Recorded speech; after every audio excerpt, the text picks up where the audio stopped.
fakta. Meski mendapat banyak kritikan, pansus hak angket terhadap KPK tetap digulirkan DPR.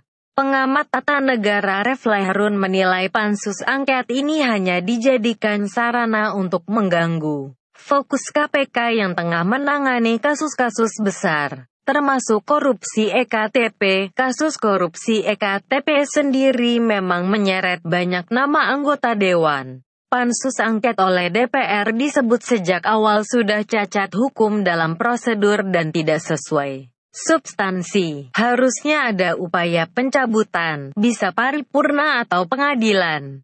Tapi kalau pengadilan menurut saya tidak terlalu baik karena ini keputusan politik dan akan memakan waktu lama, ungkap pengamat tata negara Refly dalam perbincangan dengan Detikcom. Jumat, tanggal 9 Juni tahun 2017. Menurut Refly, seharusnya fraksi-fraksi yang menyatakan tidak setuju dengan usul angket KPK melakukan upaya tersebut dengan pencabutan keputusan soal hak angket di rapat paripurna. Baca juga daftar panjang penerima uang korupsi EKTP hingga jutaan USD. Walau sulit karena pimpinan berpihak, harusnya pimpinan bisa dimosi tidak percaya. Saya khawatir ini panggung sandiwara semua fraksi. Kita lihat tidak ada yang suka KPK terutama anggota yang bermasalah, kata Refly. Kalau dikaitkan dengan fraksi, semua parpol mungkin ingin KPK bubar karena hanya KPK yang bisa ganggu kenyamanan mereka. Maka kita lihat hasil angket nanti. Apakah fraksi-fraksi itu benar menolak atau hanya bersandiwara? Itu yang paling penting. Karena kan hasil angket harus diparipurnakan imbuhnya. Pansus hak angket yang dipimpin oleh Agun Gunanjar ini pun menurut Refly hanya dibuat untuk sekadar mengganggu KPK. Tujuannya agar kinerja KPK berkurang dalam penanganan kasus korupsi.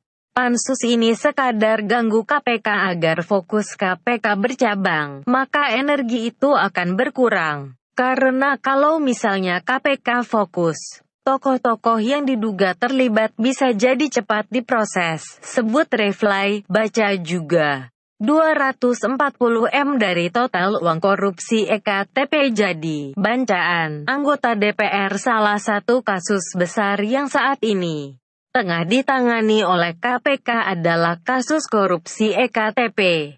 Kasus yang merugikan negara hingga Rp2,3 triliun itu melibatkan 25 nama politikus.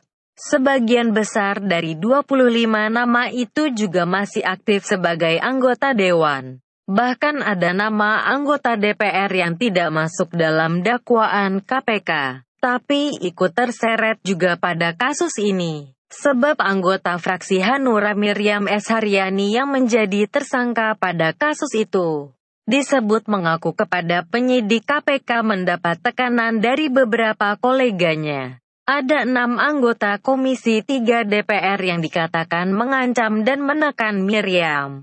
Pihak-pihak terkait pada kasus ini beberapa menjadi anggota pansus angket. Seperti Ketua Pansus Agun Gunanjar yang dalam dakwaan disebut menerima suap $1,047 juta Amerika Serikat.